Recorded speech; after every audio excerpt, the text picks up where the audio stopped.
High কমিশনে ঢুকে জাতির পিতার ছবি নিয়ে অপমান করেছে। এত সাহস কোথা থেকে পায় আমি জিজ্ঞাসা করি।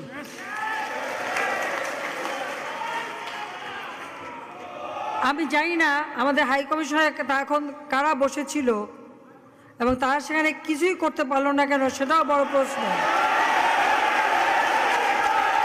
আর আমি আমার প্রবাসী যারা বাঙালি, না আমার প্রবাসী বাঙালিদেরও আমি বলবো যে যারা এই ঘটনাগুলি ঘটিয়েছে তারা চলাফেরা করে না, তাদের দেখেন না। যে হাত দিয়ে জাতির পিতার ওই ছবি নিয়ে তারা ভেঙেছে,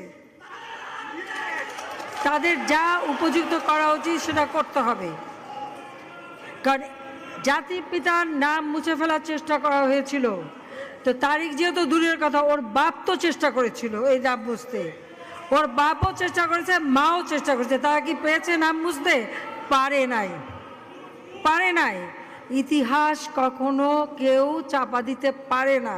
আর জাতির পিতা তার 7 মার্চে ভাষণে বলে গেছে যে বাঙালিকে কেউ দাবায় রাখতে পারবে না, পারে নাই দাবায় রাখতে। তা আজকে এত বড় দুঃসাহস হয়ে যায়। হ্যাঁ, আমি প্রধানমন্ত্রী এসে আমারটা যা করুক ওটা আমি কিছু মনে করি না, কিন্তু যিনি আমাদের জাতির পিতা, যে আইন আছে, সেখানে হাত দেবে এত সাহস কোত্থেকে পেল? তারেক যে ভুলে